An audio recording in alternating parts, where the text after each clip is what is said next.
ఒక లేఖన భాగాన్ని చదువుదామండి. ఆ తర్వాత ప్రభు యొక్క సన్నిధిలో మనము ఆరాధనలో కొనసాగుదామండి. ఈ ఉదయకాల సమయంలో మనం ఆరాధనకు వెళ్ళే ముందుగా దేవుని యొక్క వాక్యము నుండి మరి ఒక లేఖన భాగాన్ని చదువుదాం. ఆ తర్వాత మనము దేవుని వాక్యం చేత నింపబడిన వారమై మరి మనము దేవుణ్ణి యోగ్యమైన రీతిగా ఆరాధించుకుందామండి. ఆ రీతిగా ఆరాధనకు వెళ్ళే ముందుగా యెషయా గ్రంథము 53వ అధ్యాయము.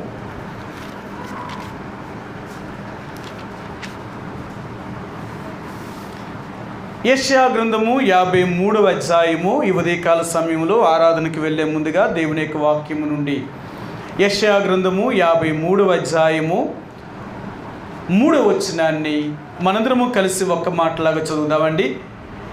ఈ 3వ వచనాన్ని మనందరము కలిసి ఒక్క మాటలాగా చదువుదాం. మనందరం కలిపి చదువుదామండి. అతడు తృణీకరింపబడిన వాడును, ఆయన్ను మనుషుల వలన విసర్జించబడిన వాడును, వ్యసనాక్రాంతుడుగాను, వ్యాధిని అనుభవించిన వాడుగాను, మనుషులు చూడనలని వాడుగాను ఉండెను. అతడు తృణీకరింపబడిన వాడు గనుక మనము అతనిని ఎన్నిక చేయకపోతేమి.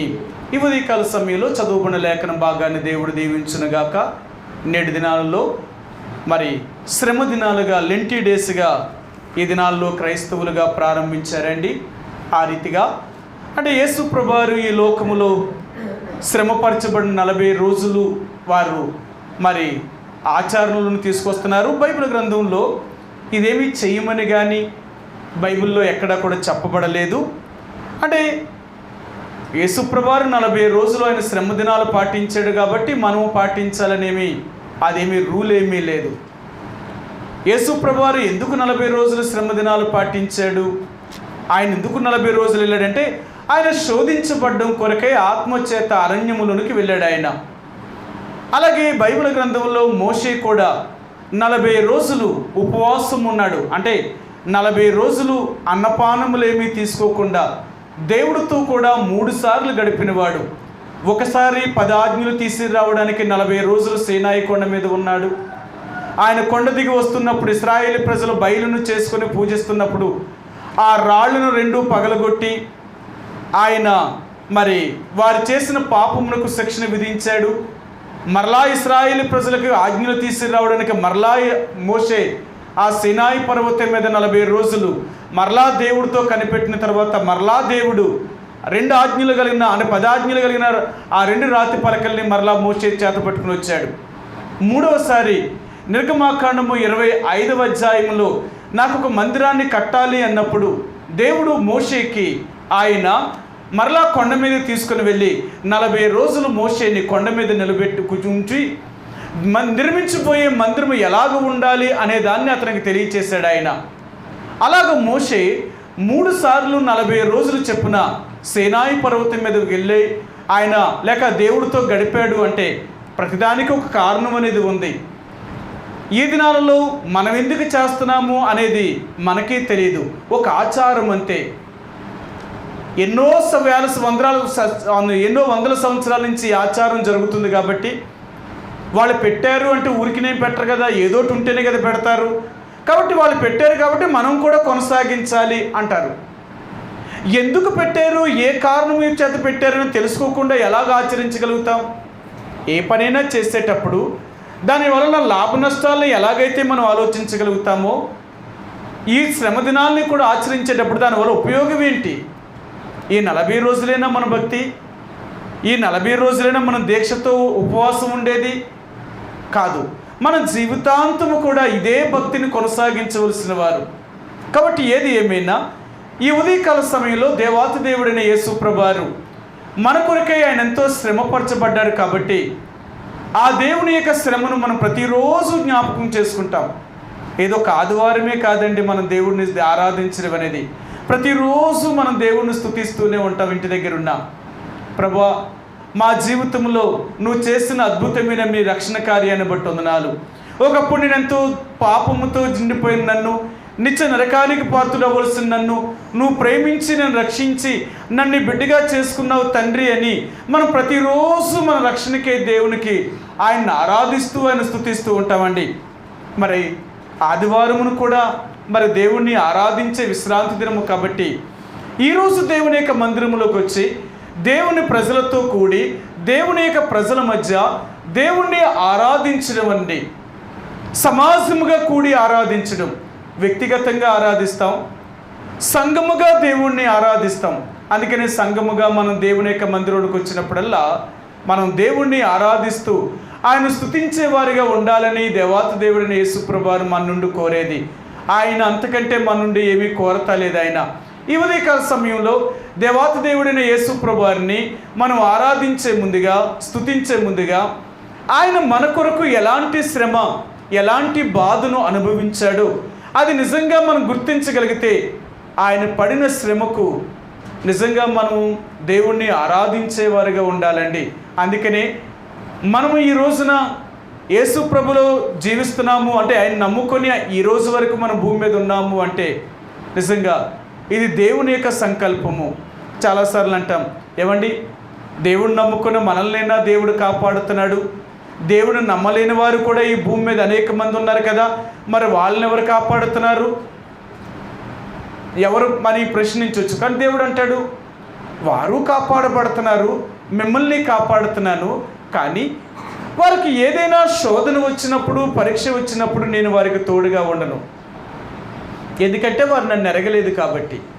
మీకు ఏదైనా పరీక్ష, శోధన వచ్చినప్పుడు మీరు నన్ను ఎరిగిన వారు కాబట్టి, మీరు నా దగ్గరికి వచ్చినప్పుడు కానీ లేక మీ కష్టాన్ని చూసినప్పుడు కానీ నేను మీకు సహాయం చేయగలిగిన వాడిని. వాళ్ళకి మీకు తేడా ఏంటంటే, నేను మీకు ఎప్పుడూ సమీపముగా ఉంటాను, నేను వాళ్ళకి ఎప్పుడూ దూరంగా ఉంటాను. వాళ్ళు నన్ను ఎరగలేదు కాబట్టి వాళ్ళకి నేను దూరంగా ఉన్నాను. నన్ను ఎంత దూరం చేసుకున్నారో అంత దూరం అయిపోయాను నేను వాళ్ళకి. ఎవరైతే నన్ను ఎరిగారో వాళ్ళు నన్ను ఎరిగారు కాబట్టి నేను వాళ్ళకి ఎప్పుడూ సమీపంగానే ఉంటాను. కాబట్టి ఉదయకాల సమయంలో దేవాతి దేవుడైన యేసుప్రభువారు మనకి చేసిన మేలులకి, ఉపకారములకి మనం నిజంగా దేవునికి ఎప్పుడూ స్తుతి యాగములు లేక దేవుని స్తుతిస్తూ ఆరాధించేవారుగా ఉండాలని ప్రభు మన నుండి కోరుతున్నాడండి. సరే, ఈ ఉదయకాల సమయంలో యెషయా గ్రంథము ఈ 53వ అధ్యాయములో దేవుణ్ణి ఆరాధించే ముందుగా, స్తుతించే ముందుగా దైవజనుడైన మరి ఈ యెషయా యేసుప్రభువారి గురించి 550 సంవత్సరాల క్రితమే ఈ ప్రవచనాల్ని ప్రవచించాడు ఆయన. నిజంగా యెషయా గ్రంథం అనేది ఎన్నో వాగ్దానములతో కూడిన గ్రంథం. అది అంటే బైబిల్ గ్రంథం ఎలా ఉండదంటే ఒక మినీ బైబిల్ అన్నమాట యెషయా గ్రంథము. అనేకమైన వాగ్దానములు కూడిన గ్రంథం అది, అనేకమైన ప్రవచనాలతో కూడిన గ్రంథం అది. యెషయా అనేకమైన ప్రవచనాలు ప్రవచించాడు యేసుప్రభువారి గురించి, లేక ఇశ్రాయేలు యొక్క జనాంగము గురించి. అలాగే అనేకమైన వాగ్దానములు చేశాడు దేవుడు తను నమ్ముకున్న తన ప్రజలకు. కాబట్టి దేవుని యొక్క ప్రజలుగా నీవు నేను కూడా మరి ఈ యొక్క యెషయా గ్రంథము 53వ అధ్యాయములో యేసుప్రభువారి గురించి దైవజనుడిని యెషయా ప్రవచించాడనమాట. ఆయన పుట్టక ముందే 550 సంవత్సరాల క్రితమే ఆయా దైవజనుడు యేసుప్రభువారి గురించి ప్రవచిస్తూ వచ్చాడు. సరే, ఈరోజు మనం కొన్ని విషయాలు జ్ఞాపకం చేసుకుందాం. ఎందుకంటే యేసుప్రభువారు ఆయన పడిన బాధ, ఆయన పడిన శ్రమ, ఆయన మన కొరకు అనుభవించిన వేదన ఒక రోజుతో 2 రోజులతో చెప్పుకుంటే తీరిపోయేది కాదండి. ఇది మనం చచ్చేదాకా దేవుణ్ణి, ఆయన చేసిన త్యాగాన్ని, ఆయన చేసిన శ్రమను మనం జ్ఞాపకం చేసుకుంటుంటే అది ఎవరు కూడా వర్ణించలేనిదన్నమాట. దేవుడు మన ఎడల అంతగా ఆయన ప్రేమ, ఆయన దయ, ఆయన కరుణ అంతగా చూపించాడు. అందుకని బైబిల్ గ్రంథంలో అంటాడు, నా ప్రేమ యొక్క పొడవు కానీ, నా ప్రేమ యొక్క వెడల్పు కానీ, లేక దాని యొక్క ఎత్తు కానీ, దాని లోతు కానీ మీరు తెలుసుకోలేరు అంటాడు ఆయన. కాబట్టి ఈ భూమి మీద జీవించినంతకాలము కూడా దేవుడు మన కొరకు చేసిన ఆయన ప్రేమ, ఆయన చూపిన ప్రేమకు మనం ఎంతో దేవునికి రుణస్థులమై ఉంటున్నామండి. కాబట్టి ఆ దేవుడు నా జీవితంలో చేసిన కార్యాన్ని తలంచుకుంటూ కొద్ది సమయము ఆ ప్రభువుని ఆరాధిస్తామండి. యెషయా గ్రంథము 53వ అధ్యాయము 3వ వచనంలో దైవజనుడైన యెషయా ఇలాగ చెప్తున్నాడు. ఆయన చూద్దాం. అతడు తృణీకరింపబడిన వాడు ఆయన్ను. చూసారా, మన దేవుడంట తృణీకరించబడిన వాడు ఆయను అంటున్నాడు. ఆయన తృణీకరించబడ్డం అంటే త్రోసివేయబడడం. తృణీకరించబడ్డం అంటే త్రోసివేయబడ్డం. విసర్జించడం అంటే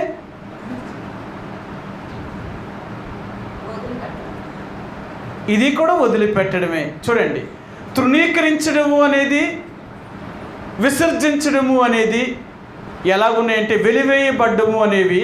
అంటే ఈ మూడు ఒక కోవకి చెందినయే కానీ కొన్ని రకాలుగా ఈ మాటల్ని ఆయా రకాలుగా మరి విభజిస్తూ వచ్చారన్నమాట.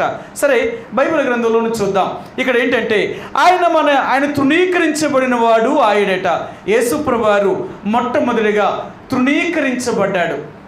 ఈ లోకంలో తృణీకరించబడిన వారు ఎవరు తృణీకరిస్తారంటారు?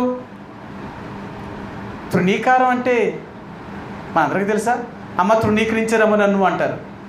తృణీకారం అంటే ఎవరు తృణీకరించగలరు? చాలాసార్లు అంటే మన భారతదేశంలో కులతత్వ దేశం, అంటే కులాలను విభజించిందనమాట. ఇంకా ప్రపంచంలో ఏ దేశం కూడా కులాలను విభజించలేదు, కానీ మన భారతదేశంలో మాత్రమే కుల వివక్ష అనేది చాలా ఎక్కువ అన్నమాట. ఎంత ఎక్కువ అంటే ఎక్కువ కులం వారిని తక్కువ కులం వారిని, అంటే ఎక్కువ కులం వారు తక్కువ కులం వారిని తృణీకరిస్తారు. ఎంత తృణీకరిస్తారంటే చాలా నీచంగా చూస్తారన్నమాట. వాళ్ళ దగ్గరికి వీళ్ళు వెళ్ళరు, వీళ్ళు వాళ్ళ దగ్గరికి కూడా రానివ్వరు. అంత దుర్మార్గంగా ప్రవర్తిస్తారు. తృణీకరించడం. రెండవదిగా, మన దగ్గర డబ్బు లేదనుకోండి, ఈ లోకంలో మనకు డబ్బు ఆస్తి లేదనుకోండి, చాలామంది మనల్ని తృణీకరిస్తారు. చాలా చిన్నగా చూస్తారన్నమాట, తృణీకరిస్తారు. ఆస్తి లేకపోయినా తృణీకరించబడతారు. మూడవదిగా, వాళ్ళకంటే మనం అందంగా లేమనుకోండి, వాళ్ళ దృష్టిలో మనం చాలా తృణీకరించబడతాం. లోకంలో చూడండి, మనుషులు తృణీకరించబడ్డము అంటే ఏ రకాలుగా మనుషులు తృణీకరించబడుతున్నారంటే, ఒకటి కులాన్ని బట్టి, రెండు వారి యొక్క మరి ధనాన్ని బట్టి, మూడు వారి యొక్క మరి అందాన్ని బట్టి, ఇలాగా చూసుకుంటూ వెళ్తే చాలా విషయాల్లో మనుషులు తృణీకరించబడుతూ వస్తున్నారు.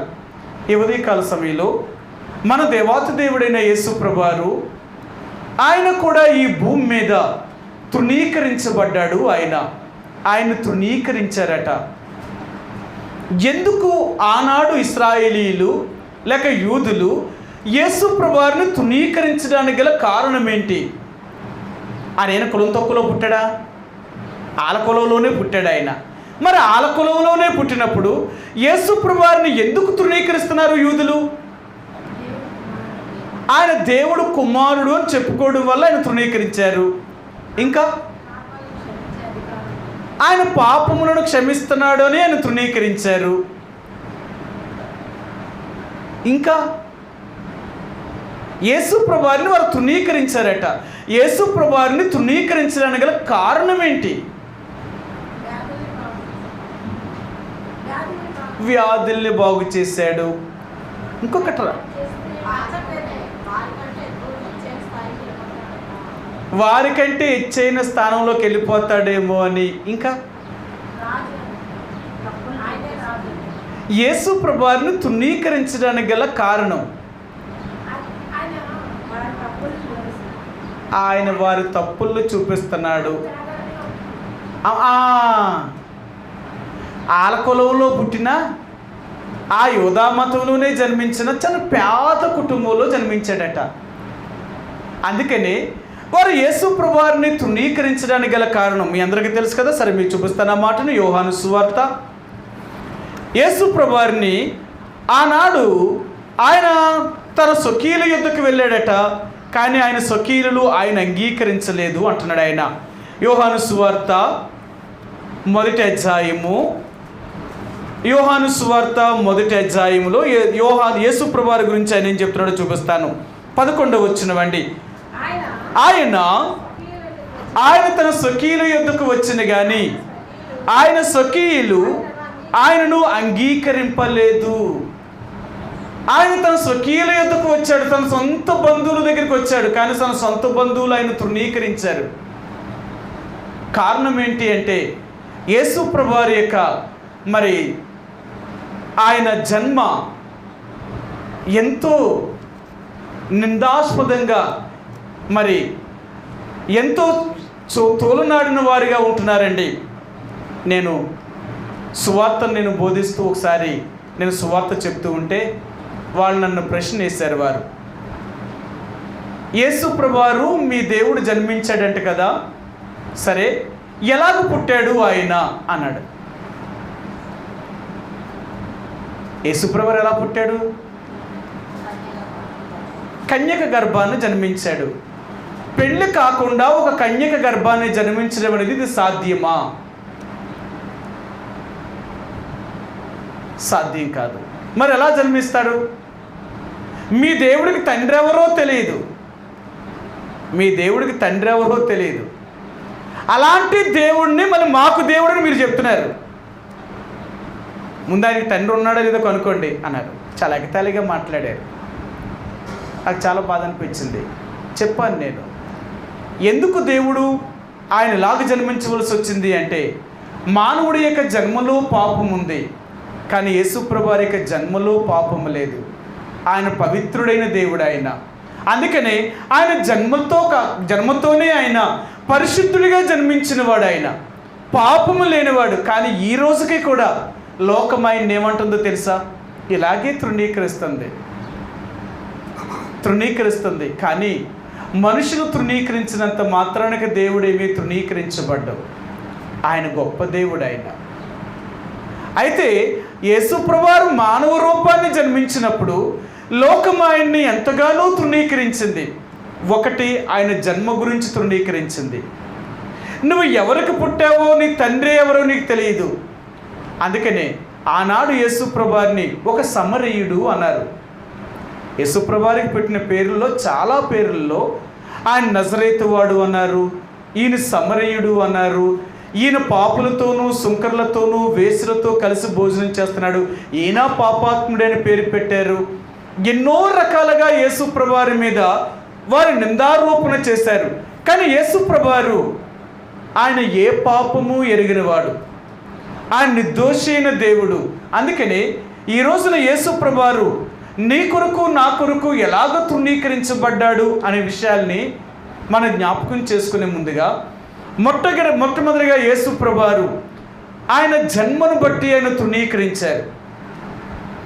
రెండవదిగా యేసు ప్రభు పెరుగుతూ పెద్దవాడు అవుతున్నప్పుడు ఆయన పేదవాడి కుటుంబంలో జన్మించాడు. అందుకని ఆనాడు యూదులు ఆయన గురించి చెప్పారు, ఈయన వడ్లవాని కుమారుడు కాడా, ఇతని తండ్రి ఎవరో మనకు తెలియదా, ఇతని తల్లి ఎవరో మనకు తెలియదా, ఇతని సహోదరులు ఎవరో మనకు తెలియదా. ఎంత నిరుపేద కుటుంబంలో జన్మించాడు ఆయన, చాలా నిరుపేదగా జన్మించాడండి ఆయన. అందుకని లోకము ఇలాంటి పేదవారిని, ఏమీ లేని వారిని లోకం ఎంతో తృణీకరిస్తుంది. అందుకని లోకరక్షకుడైన ఆ దేవాతి దేవుడైన యేసు ప్రభువారు నిన్ను నన్ను రక్షించడం కొరకే, నీ పాపము నుండి నా పాపము నుండి విడుదల చేయడం కొరకే ఆ దేవాతి దేవుడిని యేసు ప్రభువారు మన కొరకు ఆయన ఎంతో శ్రమను భరించిన వాడిగా ఉంటున్నాడండి. ఆయన సిలువను మోసిన వాడిగా ఉంటున్నాడు. అందుకనే ఆయన మొట్టమొదటిగా మన కొరకు తృణీకరించబడ్డాడు, తృణీకారు పొందినవాడు. ఒకటి, ఆయన జన్మలో తృణీకరించబడ్డాడు. రెండవదిగా పేదవాడిగా తృణీకరించబడ్డాడు. మూడవదిగా అతను సిలువ వేసే ముందు కూడా అనేక మంది అతని ముఖాన్ని చూసి ఎంత తృణీకరించారు. ఎందుకు అతన్ని అలా తృణీకరించారు అంటే ఇక్కడ ఒక మాట చెప్పబడిందండి, చూపిస్తాను మీకు. యెషయా గ్రంథము 52వ అధ్యాయము, యెషయా గ్రంథము 52వ అధ్యాయము 14వ వచనమండి. 52:14. నిన్ను చూచి ఏ మనిషి రూపము కంటే అతని ముఖమును, నరరూపము కంటే అతని రూపమును చాలా వికారమని చాలామంది ఎలాగు విషమయముందిరో. చూసారా, ఆయన అన్నాడు అతని రూపమును చాలా వికారమని చాలామంది ఎలాగు విస్మయముందారు.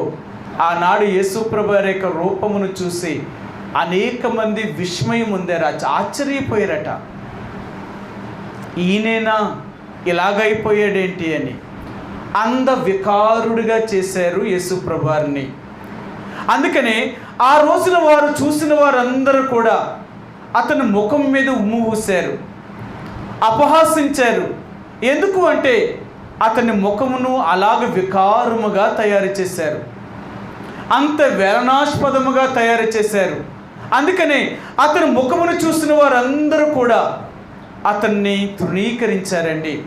ప్రియ సహోదరి సోదరుడా, ఈ ఉదయకాల సమయంలో దేవాతి దేవుడైన యేసు ప్రభువారిని ఆరాధించే ముందుగా, ఆయన స్తుతించే ముందుగా, మూడవదిగా యేసు ప్రభువారు నీ కొరకు నా కొరకు ఆయన అందమైన రూపము కలిగిన వాడైనప్పటికీ కూడా అంధ వికారుడిగా చేయబడ్డాడు. ఆయన అంధ వికారుడిగా చేయబడ్డాడు.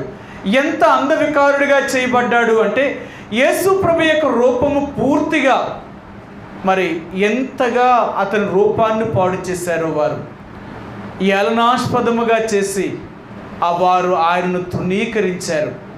ప్రియ సహోదరి సోదరుడా, ఈ ఉదయకాల సమయంలో దేవాతి దేవుడిని యేసు ప్రభువారిని ఆరాధించే ముందుగా, ప్రభువా నాలాంటి ఒక పాపాత్ముడిని, ఎన్నిక లేనివాడు నేను, నన్ను ఎంతో చెడు జీవితాన్ని జీవిస్తున్న నా బ్రతుకుని నన్ను రక్షించడం కొరకే నా కొరకు నువ్వు తృణీకరించబడిన వాడుగా చేయబడ్డావు. అవును ప్రభువా, నువ్వు దేవుడు అయినప్పటికీ కూడా ఈ లోకములో నువ్వు సృష్టించిన మానవుడి చేత నువ్వు తృణీకరించబడుతున్నావు. ఎందుకంటే నువ్వేదో పాపముతో జన్మించిన వాడువని, లేక నువ్వేదో పేదవాడిగా పుట్టేవని, లేక నా కొరకు ఆ సిలువ మీద శాపగ్రస్తుడిగా నువ్వు చనిపోతున్నప్పుడు నీ ముఖాన్ని వారు ఎంత అంధ వికారముగా తయారు చేసి, ప్రభువా నిన్ను చూసిన వారందరూ, ఆ రోజు నీ ముఖం చూసిన వారందరూ కూడా నీ మీద ఉమ్ము వేసేటట్లుగా వారు నిన్ను అవమానపరిచారు. ఇవన్నీ ఎందుకు ఇలా చేయబడ్డావు అంటే నాలాంటి ఒక పాపాత్ముడిని, పాపాత్మురాలను రక్షించడం కొరకు. నువ్వు అందమైన దేవుడివి, అంధ వికారుడిగా నా కొరకు చేయబడ్డావు. ఎందుకంటే నా జీవితాన్ని మార్చడం కొరకు, నా బ్రతుకును మార్చడం కొరకు, అంధ వికారముగా చేయబడిన నన్ను అందమైన వాడిగా చేయడం కొరకే నా కొరకు నువ్వు ఈ రీతిగా తృణీకరించబడ్డావు అంటాడు ఆయన. సరే, మీకు ఈ మాట చూపిస్తాను. మానవుడు ఎంత అంధ వికారుడిగా చేయబడ్డాడో, ఈ అంధ వికారుడైన మానవుడిని దేవుడు మనల్ని ఒక సారూప్యములోనికి, ఒక అందమైన రూపంలోనికి దేవుడు తీసుకురావాలని ఆలోచన కలిగిన వాడు ఆయన. చూపిస్తాను మీకు. పరమగీతములు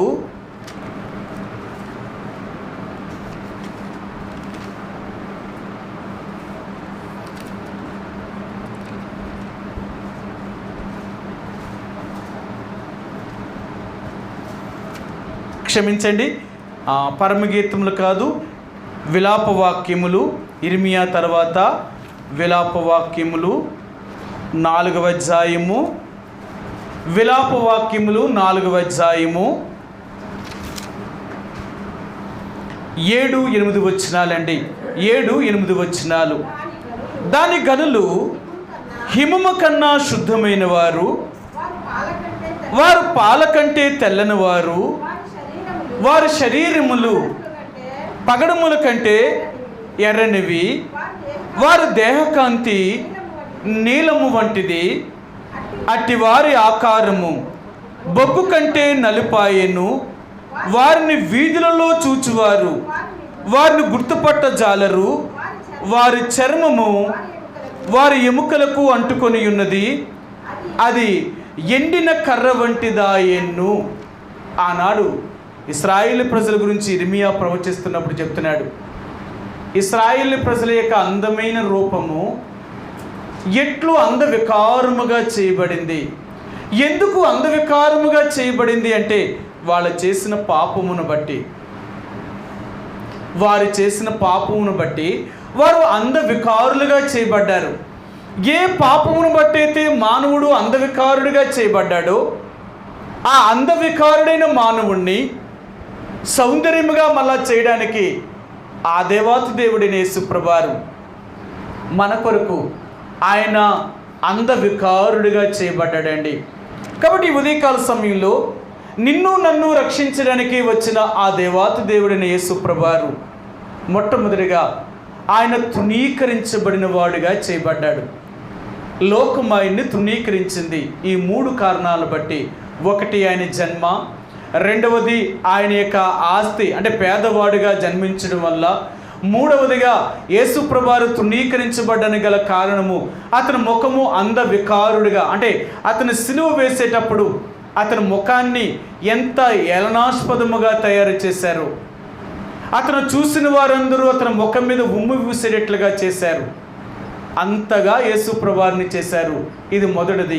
రెండవదిగా ఆయన అంటున్నాడు, యేసు ప్రభువారు ఈ యెషయా గ్రంథము 53వ అధ్యాయములో ఆయన ఇంకా ఏ రీతిగా చేయబడ్డాడు అనే విషయాన్ని చూస్తే 53వ అధ్యాయము 3వ వచనంలో 2వ భాగంలో అంటున్నాడు, అతడు తృణీకరించబడిన వాడు, ఆయన మనుషుల వలన విసర్జించబడిన వాడు. రెండవదిగా ఆయన మనుషుల వలన విసర్జించబడినవాడు. చూడండి, బైబిల్ గ్రంథంలో అంటున్నాడు, విసర్జించబడ్డం, తృణీకరించడం వేరు, విసర్జించడం వేరు. విసర్జించడం అంటే విడిచిపెట్టడం, అమ్మా వదిలివేయడం. విడిచిపెట్టడం, వదిలివేయడం, త్రోసివేయడం, వెలివేయబడడం, ఇవన్నీ కూడా విసర్జించబడ్డంలోకే వస్తున్నాయి అన్నమాట. ఇప్పుడు రెండవదిగా యేసు ప్రభువారు తృణీకరించబడ్డమే కాక వెలివేయబడినవాడు,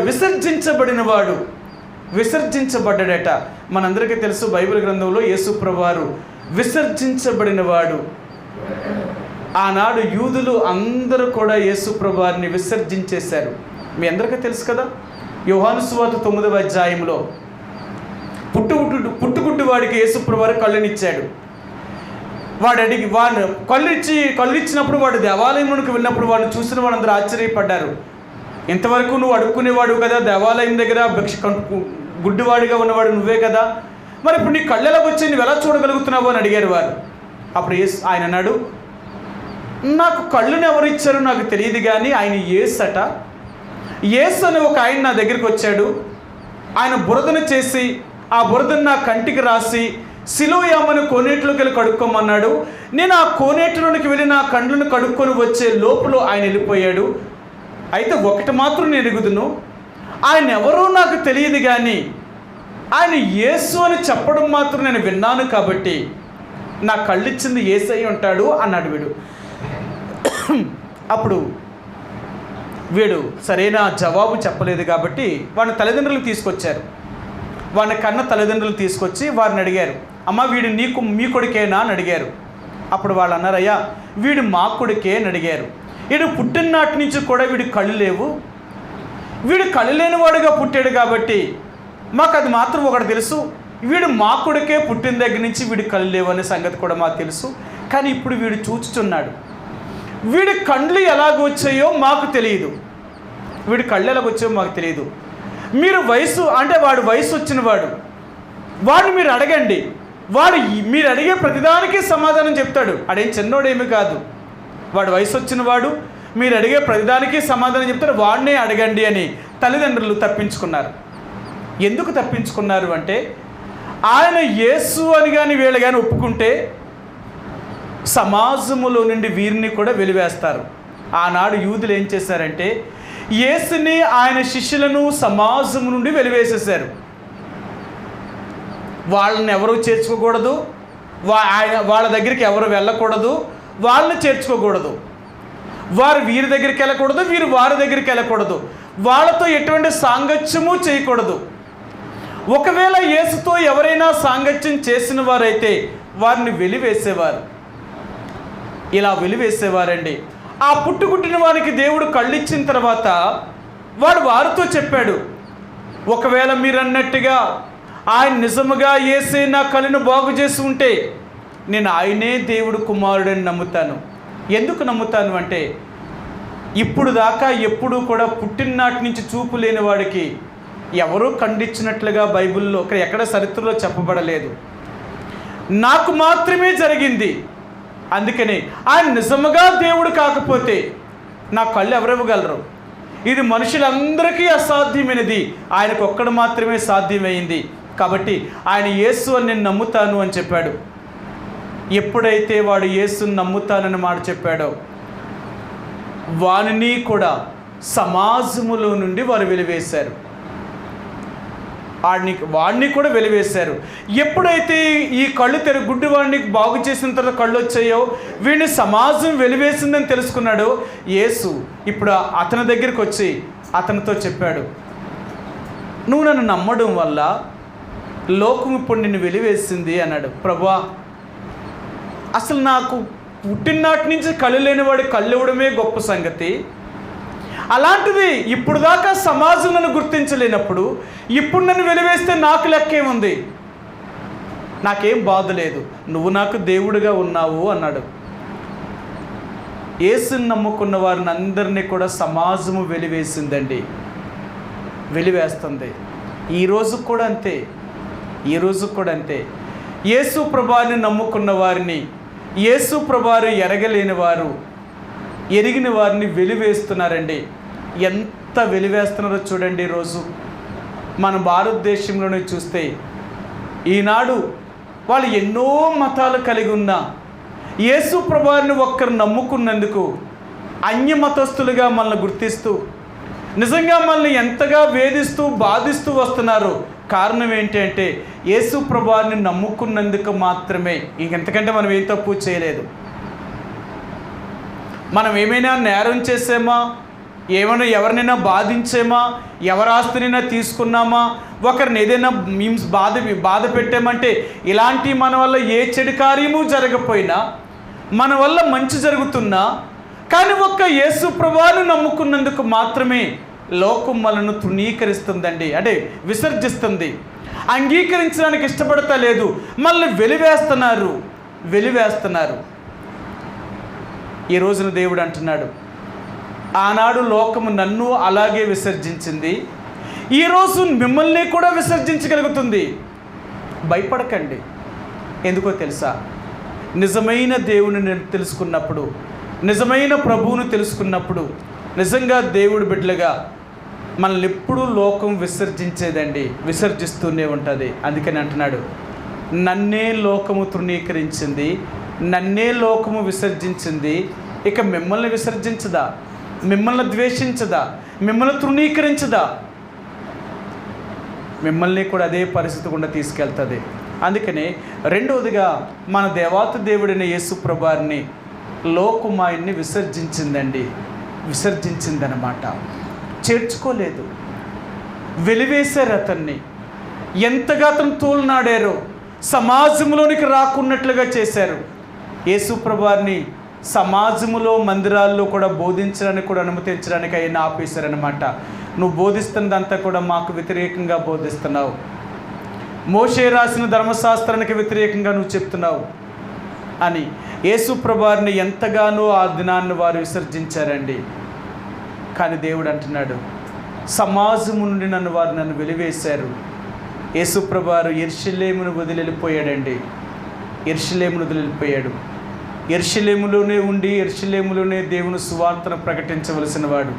కానీ యెరూషలేములో ఉన్న మత నాయకులు, మత పెద్దలు, శాస్త్రులు, పరిసయ్యులు కూడా యేసుని వెలివేసినప్పుడు యేసు అక్కడ నుండి ఆయన యెరూషలేమును వదిలిపెట్టేసి కప్పదొకయ, గలతీయ అనే ప్రాంతముల గుండా అన్యజనుల దగ్గరికి యేసు ప్రభువారు వెళ్ళి ఆయన సువార్తను ప్రారంభించడం మొదలుపెట్టాడు ఆయన.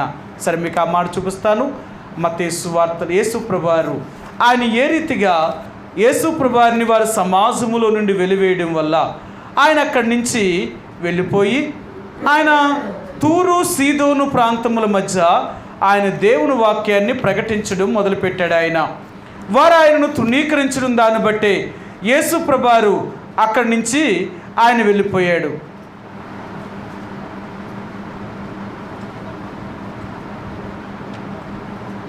క్షమించండి, మత్తయి లూకా సువార్త 4వ అధ్యాయము.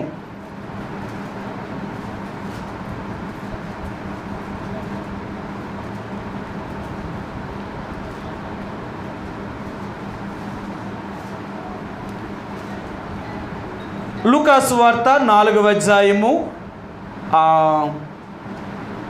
29:30 వచ్చినవండి. 29:30. ఆగ్రహముతో నిండుకొని లేచి ఆయనను పట్టణములో నుండి వెళ్ళగొట్టి ఆయనను తల్లక్రిందులుగా పడద్రోయవలెనని తమ పట్టణమును కట్టబడిన కొండపేటు వరకు ఆయన్ని తీసుకొని పోయిరి. అయితే ఆయన వారి మధ్య నుండి దాటి తన మార్గమున వెళ్ళిపోయాను. అప్పుడు ఆయన గలిలయలోని కపెర్నహూము పట్టణమునకు వచ్చి విశ్రాంతి దినమున వారికి బోధించుచుండెను. విశ్రాంతి దినమున ఎక్కడ బోధిస్తున్నాడట? అంటే వాళ్ళు ఆయన యెరూషలేములోకి వెళ్ళి ఆరాధించడం పోయింది. ఇంకా యూదులు ఎప్పుడూ కూడా విశ్రాంతి దినాన్ని దేవాలయంకి వెళ్ళేవారు. కానీ ఇప్పుడు యేసుప్రభువు వారు దేవాలయానికి వెళ్ళలేదు. ఎందుకంటే ఆయన అక్కడ వెళ్ళలేదు. యెరూషలేములో నుంచి వారు అతను గెంటి వేశారు. అందుకనే అక్కడి నుంచి యేసుప్రభువు వారు కపెర్నహూములోనికి వచ్చాడు.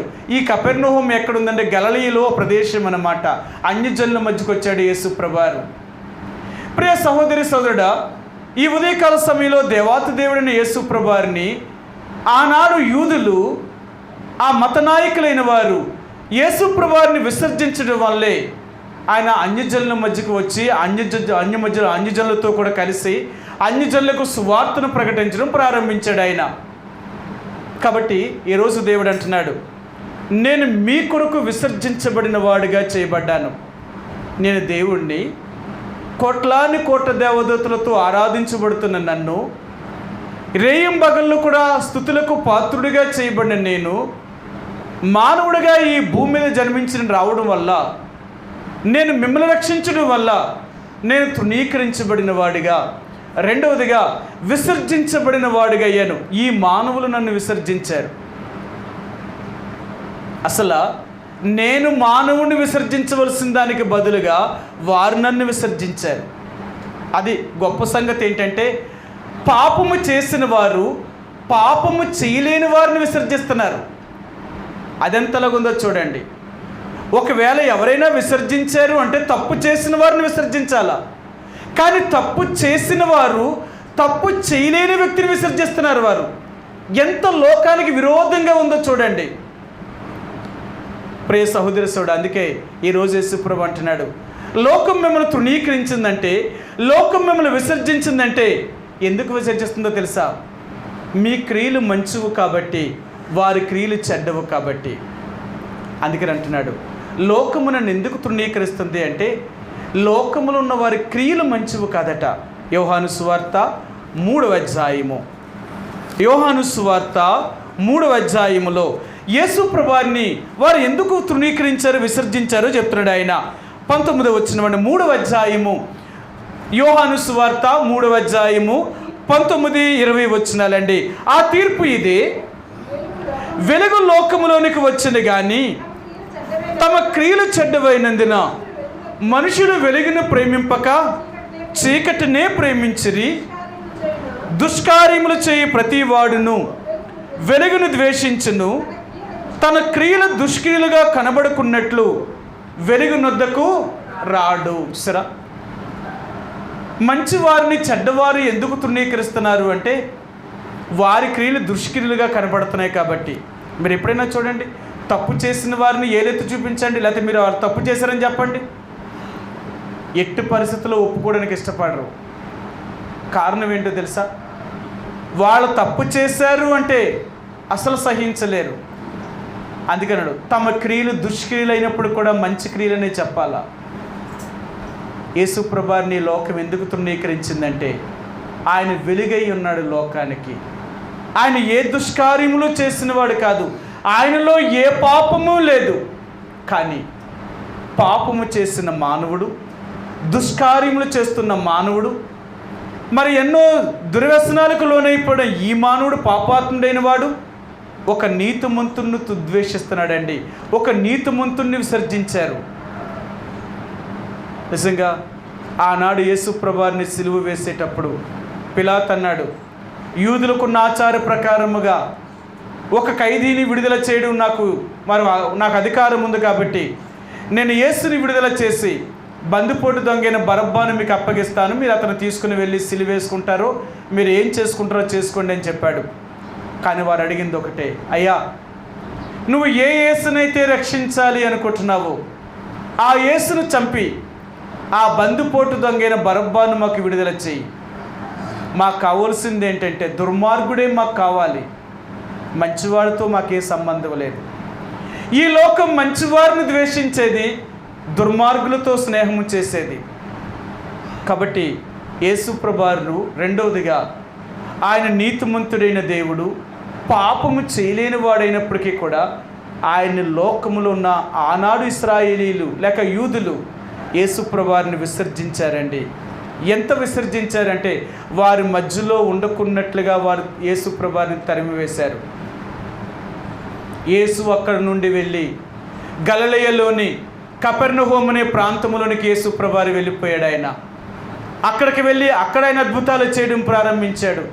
అక్కడ వెళ్ళి యేసుప్రభువు ఆ ప్రాంతంలోకి వెళ్ళి ఆయన ఎన్నో స్వస్థత, ఎన్నో మహత్కార్యాలు చేయడం ప్రారంభించాడు ఆయన.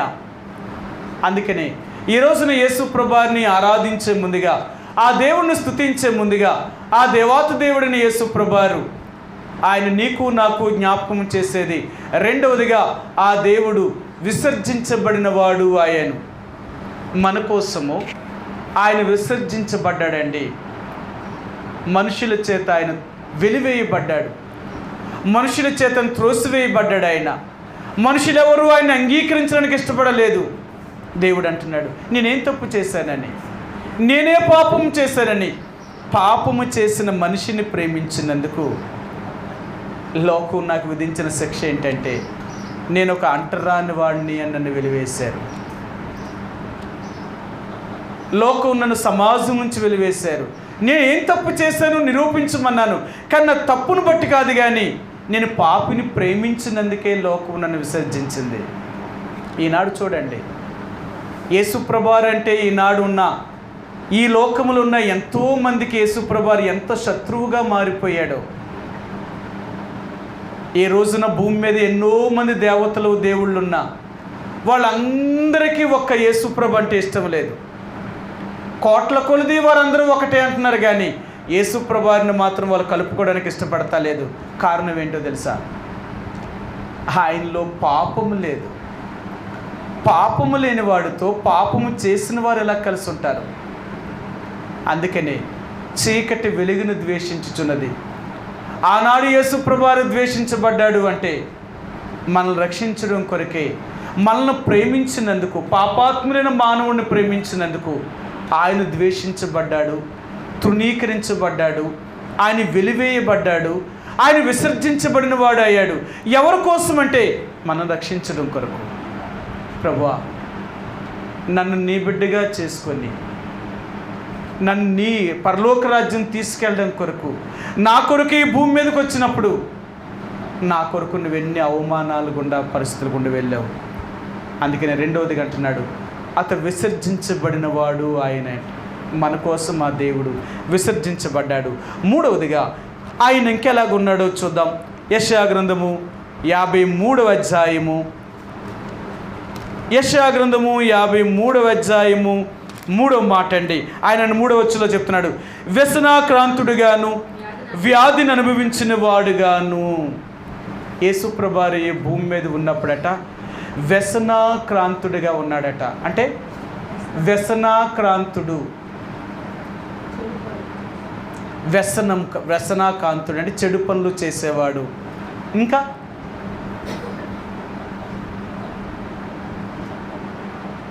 వ్యసనాక్రాంతుడిగాను వ్యాధిని అనుభవించిన వాడుగాను యేసుప్రభువు ఈ భూమి మీద జీవించినప్పుడట ఇలాగ కనిపించాడట.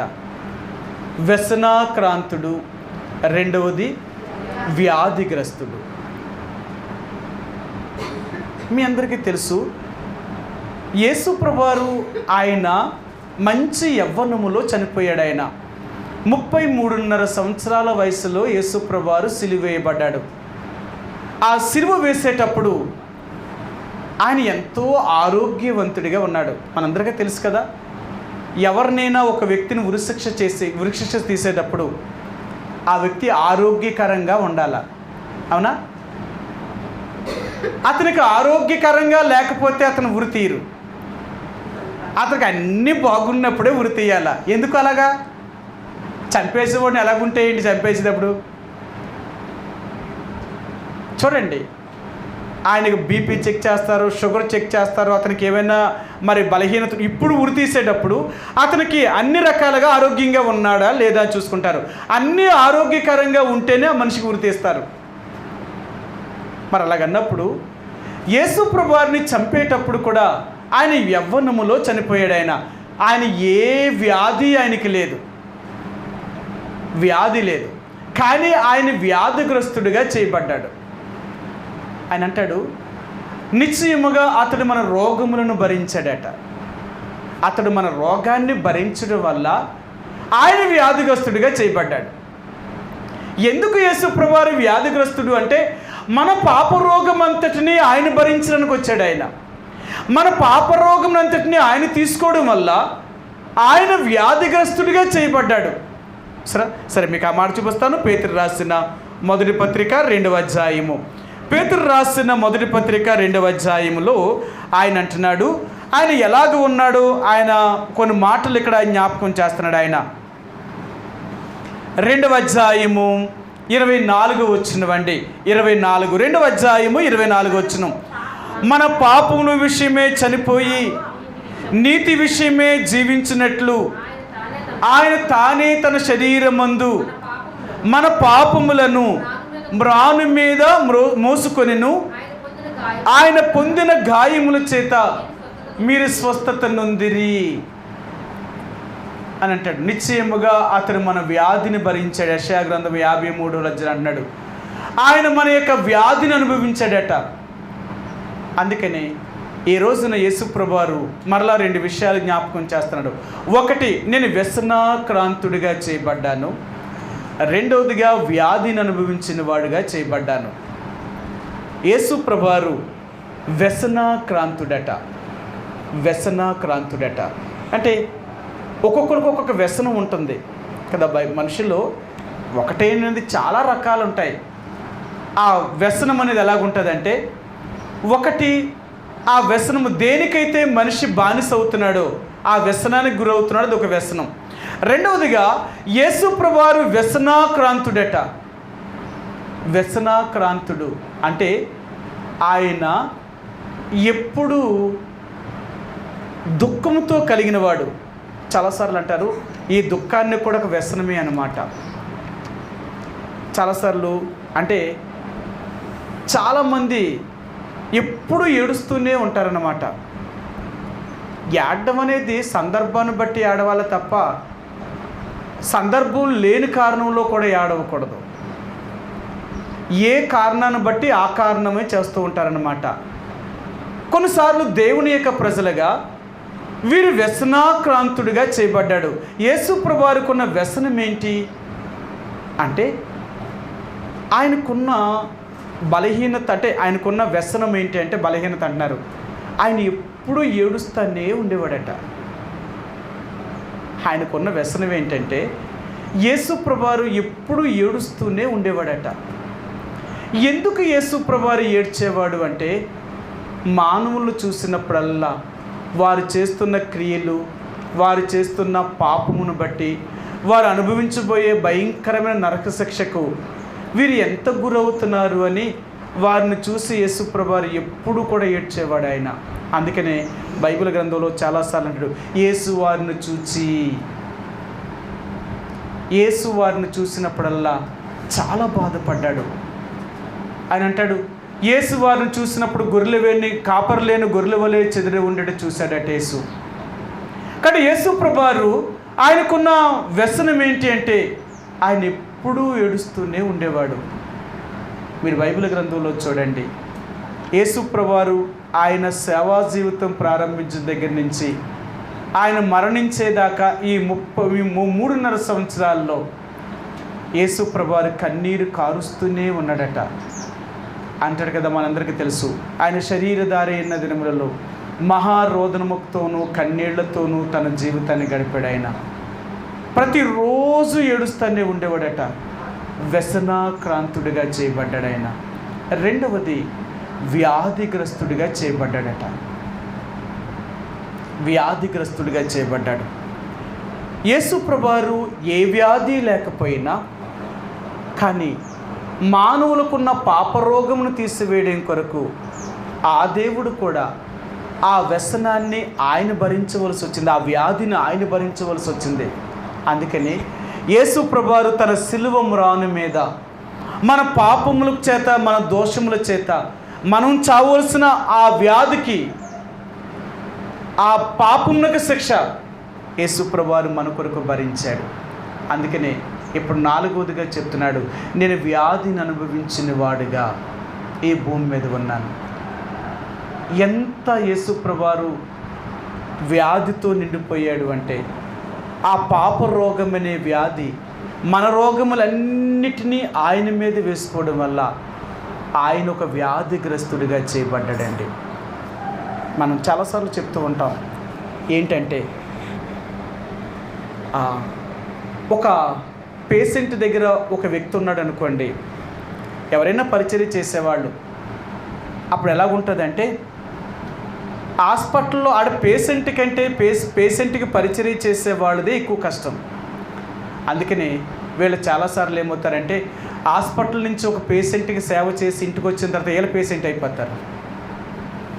ఎందుకు అయిపోతారంటే, వీళ్ళ సరైన నిద్ర ఉండదు, సరైన తిండి ఉండదు, ఇంకా ఎప్పుడు పడితే అప్పుడు ఆ పేషెంట్కి పరిచర్య చేయాలి కాబట్టి, ఎప్పుడంటే అప్పుడు చేయాలి కాబట్టి ఆ పేషెంట్తో ఉన్న వ్యక్తికి నీరసం ఎక్కువైపోద్ది. పేషెంట్ బాగానే ఉంటాడు కానీ పేషెంట్తో ఉన్నవాళ్ళు మాత్రమే బలహీనలు అయిపోతారు. కారణం ఏంటంటే వారికి చేయవలసిన పనులు అలాంటివి అన్నమాట. ఇప్పుడు అదే అంటున్నాడు, పాపములను తీసివేయడానికి వచ్చిన ఆ దేవాతి దేవుడు మన పాప రోగములన్నీ తన మీద వేసుకున్న కారణాన్ని బట్టి ఆయన వ్యాధిగ్రస్తుడిగా చేయబడ్డాడు. ఆయన వ్యాధిగ్రస్తుడైపోయాడట. ఎలాంటి వ్యాధిగ్రస్తుడయ్యాడు అంటే, మన పాపములన్నీ ఆయన మీద మోపారు. ఆనాడు ఇశ్రాయేలు ప్రజలు యేసు ప్రభువారిని సిలువ వేసేటప్పుడు వారు అన్నారు, అయ్యా ఇతను చనిపోవడానికి కారకుడు, ఒకవేళ మీరు చంపలేదు అనుకుంటే ఆయన మాకు అప్పగించండి. యేసును చంపడానికి వారు ఇష్టపడ్డారు. ఎందుకు అంటే యేసు ప్రభువారిలో ఏ పాపము లేకపోయినా ఆయన 2, 3, 4వదిగా వ్యాధిని అనుభవించినవాడు, మన పాపములను భరించినవాడు, మన పాపములను వహించినవాడు, మన పాపములకు రావాల్సిన శిక్షణ అంతటిని ఆయన అనుభవించాడు. అందుకనే ఆ దేవుడు ఆ కల్వరి శిలువ మీద మన కోసం ఎంతగా శ్రమ పడ్డాడు, ఆయన ఎంతగా మరి కష్టాన్ని అనుభవించి మన కొరకు తన ప్రాణాన్ని వదిలిపెట్టాడు. అందుకనే ఈ యెషయా గ్రంథము ఈ 53వ అధ్యాయం 3వ వచనంలో అంటున్నాడు, 1 ఆయన తృణీకరించబడ్డాడు, ఆయన జన్మ ద్వారా తృణీకరించబడ్డాడు, ఆయన పేదవాడిగా పుట్టినందుకు తృణీకరించబడ్డాడు, ఆ శాపగ్రస్తమైన సిలువ మీద మరణించినందుకు ఆయన తృణీకరించబడ్డాడు. 2వదిగా యేసు ప్రభువారిని విసర్జించారు, వెలివేశారు. ఎవరు కూడా యేసు ప్రభువారిని చేర్చుకోవడానికి ఇష్టపడలేదు. ఎందుకు అంటే ఆనాడు యెరూషలేములో యేసు ప్రభువారు ఎన్నో మంచి పనులు చేసినందుకు వారు అతన్ని వెలివేశారు. యేసు ప్రభువారు అంటున్నాడు, నేను ఎందుకు విసర్జించబడ్డాను అంటే, పాపము లేని వాడినని, పాపము చేసిన లోకము నన్ను విసర్జించింది. నన్ను లోకము విసర్జించింది అంటే, ఎందుకు విసర్జించింది అంటే, నేను మీ కొరకుగా ఒక మానవుడిగా ఈ భూమి మీద జన్మించాను కాబట్టి మీ కొరకే నేను విసర్జించబడ్డాను. ఆనాడు యేసు ప్రభువారు యూదాల నుండి, యెరూషలేము నుండి ఆయన తృణీకరించబడి తోలివేశారు అతన్ని. అందుకనే ఆయన గలిలయలోని కపెర్నహూమునకు వచ్చి విశ్రాంతి దినమున వారికి అక్కడ బోధించడం ప్రారంభించాడు. అతన్ని వెలివేశారు, విసర్జించారు అతన్ని. 3వదిగా అతను వ్యసనాక్రాంతుడిగా చేయబడ్డాడు. ఎప్పుడూ కన్నీళ్లు కారుస్తూనే జీవించాడు తన జీవితం. ఎవరి కోసము అంటే మన కోసం, మన క్షేమము కోరి, మన మేలు కోరి, మన దేవుడు మన కొరకు ఎప్పుడూ ఏడుస్తూనే తన జీవితాన్ని గడిపాడు. ఆయన సువార్త ప్రారంభించిన 3.5 సంవత్సరాల్లో యేసు కన్నీళ్లు కారుస్తూ గడిపాడు తన యాత్ర. 4వదిగా వ్యాధిగ్రస్తుడిగా చేయబడ్డాడు ఆయన. పాప రోగాన్ని భరించాడు ఆయన. మన పాపములకు రావాల్సిన శిక్షనంతటిని, మన పాపములకు రావాల్సిన వ్యాధినంతటిని ఆయన భరించాడండి. అది ఎంత భయంకరమైన వ్యాధిని అనుభవించాడో తెలుసా? ఆ పాపం అతన్ని నిలువెల్లా శ్రమపరిచిందండి. యేసు ప్రభువారు మన కొరకు ఎంత భయంకరమైన శ్రమ అనుభవించాడో. ఆ శ్రమంతా దేని కొరకంటే ఆయన వ్యాధిని అనుభవించడం వల్ల, మన పాపములన్నీ ఆయన మీద మోపబడ్డం వల్ల యేసు ప్రభువారు మన దేవుడు మన కొరకు ఈ 4 గంటలుగా శ్రమపరచబడ్డాడు. అందుకే ఈరోజు నువ్వు నేను దేవుణ్ణి ఆరాధించే ముందుగా, ప్రభువా నాలాంటి ఒక పాపాత్ముని పాపాత్మురాల్ని, ఎన్నిక లేని వ్యక్తిని, అసలు నేను ఏపాటి వాడిని, నాడుండి నేడు మట్టిలో కలిసిపోయేవాడిని, దుమ్మెదులతో సమానమైన దానిని, నాలో ఏ అర్హత ఉంది, ఏ యోగ్యత ఉంది ప్రభువా, నన్ను నీ బిడ్డగా చేసుకోవడానికి ఏ అర్హత లేని వ్యక్తిని నేను. అందుకనే ఈరోజు నిన్ను ఆరాధించడానికి నీ సన్నిధికి నన్ను తీసుకొచ్చినప్పుడు నువ్వు నాతో మాట్లాడిన నీ లేఖన భాగంను బట్టి ఉండాలి. నిజమే తండ్రి, మొట్టమొదటిగా నా కొరకు నువ్వు తృణీకరించబడ్డావు. ఈ లోకములో నన్ను రక్షించడం కొరకు ప్రభువా నీ జన్మనే తృణీకరించారు వారు ఈ లోకం. రెండోదిగా ఈ లోకములో నువ్వు పేదవాడిగా నా కొరకు జన్మించావు. అందుకని నా కోసం నువ్వు పేదవాడిగా పుట్టినందుకు లోకం నిన్ను తృణీకరించింది. నువ్వు ఎంతో పరిశుద్ధుడైన దేవుడు అయినప్పటికీ కూడా శాపగ్రస్తమైన సిలువ మీద మా కొరకు నువ్వు మరణించావు. ఆ సిలువ మీద నువ్వు మరణించడం, ఆ శాపాలను మొయ్యడం వల్ల మనుషుల లోకము నిన్ను తృణీకరించింది. నాలాంటి ఒక పాపాత్మను ప్రేమించి నన్ను రక్షించడం కొరకు నువ్వు ఎలాంటి తృణీకారం అనుభవించావు. రెండోదిగా నా కొరకు నువ్వు విసర్జించబడ్డావు. ఆనాడు యెరూషలేము నుంచే నిన్ను బయటికి గెంటేశారు. నువ్వే తప్పు చేయకపోయినా, నువ్వు అందరికీ ఉపకారము చేసినప్పటికీ కూడా, అవును తండ్రి, వారి క్రియలు దుష్క్రియలుగా కనపడుతున్నాయి కాబట్టి వెలుగుని చీకటి ఎప్పుడూ ద్వేషిస్తూనే వచ్చింది. అలాగ ప్రభా నా కొరకు పాపము లేని దేవుడు, ఏ తప్పు చేయలేని వాడివి, పరిశుద్ధుడివైన దేవుడివైన నువ్వు నా కొరకు తృణీకరించబడ్డావు. అంతేకాదు, ఏ భూమి మీద నేను అనుభవించవలసిన దుఃఖాన్ని, ఆ శ్రమనంతటిని నువ్వు అనుభవించాలని, నా పాపములకు రావలసిన ఆ వ్యసనాన్ని నువ్వు భరించి ఈ బతికిన 3.5 సంవత్సరాల్లో తండ్రి కన్నీళ్లతోనూ మహారోదనముతో నా కోసం నువ్వు ఏడ్చావు. నాలుగవదిగా నా వ్యాధినంతటిని నువ్వు తీసుకున్నావు. నేను చేసిన పాప జీవితాన్ని, నేను అనుభవించవలసిన పాప రోగాన్ని నువ్వు అనుభవించడానికి ఇష్టపడి ఆ రోగాన్ని నువ్వు తీసుకొని నాకు ఈరోజు ప్రభా ఒక ఆరోగ్యకరమైన, ఒక విశ్వాసిగా, ఒక నీ బిడ్డగా జీవించే ఆధిక్యత, పాప నివారణలో కలిగించినందుకు నీకు వందనాలు చెల్లించుకుంటున్నాను. నీకేమిస్తే రుణం తీర్చుకుంటాను తండ్రి. నీకేమిచ్చినప్పటికీ నేను రుణం తీర్చుకోలేని వాడిని. నా జీవితంలో నువ్వు చేసిన మేలులు ఉపకారములకే నీకెన్నిటన్నిటికీ నేను రుణిస్తున్న తండ్రి. అందుకే ఇంతకంటే నేను నీకేమి ఇవ్వగలను, ఇవ్వడానికి నా దగ్గర ఇంకేముందని ప్రభా ఈ దీనుడిగా నీ సన్నిధిలో నా దేను స్తుతి ఆరాధన నీకు నేను సమర్పించుకుంటున్నాను. ఇంతకంటే నేనేమీ నీకు ఇవ్వలేని వాడిని. ఆ ప్రభువుని మనం ఆరాధిస్తామండి.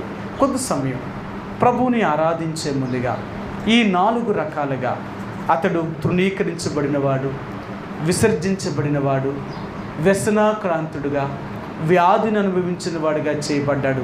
ఇదంతా ఎందుకొరకు అంటే మన కొరకు చేయబడ్డాడు కాబట్టి అది జ్ఞాపకం చేసుకుంటూ ప్రభా నా కొరకు ఇలాంటి బాధను, ఇలాంటి శ్రమను, ఇలాంటి అవమానమును, ఇలాంటి తిరస్కారాలను అనుభవించావు నన్ను రక్షించడం కొరకు. అందుకే నీకు హృదయమారా కృతజ్ఞతాస్తుతులు చెల్లించుకుంటున్నాను. ఈ లోకంలో ఎవ్వరూ నా కొరకు ఇలాంటి శ్రమ అనుభవించలేదు. ఎంతోమంది దేవుళ్ళు, దేవతలు అనబడేవారున్నా నా కొరకు ఎవరు ఎలాంటి శ్రమ, దుఃఖాన్ని, బాధను, తృణీకారాన్ని అనుభవించలేదు. నాకు పాప విముక్తిని కలిగించలేదు. నా కొరకు నువ్వు ఈ రీతిగా తండ్రి తృణీకరించబడి, విసర్జించబడి, వ్యసనాక్రాంతుడిగా, వ్యాధిని అనుభవించిన వాడిగా చేయబడి నన్ను రక్షించావు, నా జీవితాన్ని మార్చావు, నన్ను బిడ్డగా చేసుకున్నందుకు తండ్రి నీకు లెక్కలేని వందనములు, స్తోత్రములు చెల్లిస్తున్నానని కొంత సమయం మనం ప్రభువుని ఆరాధించుకుందామండి. ఆ రీతిగా కొద్ది సమయం మనం ప్రభు యొక్క సన్నిధిలో ఆరాధనలోనికి వెళదాం.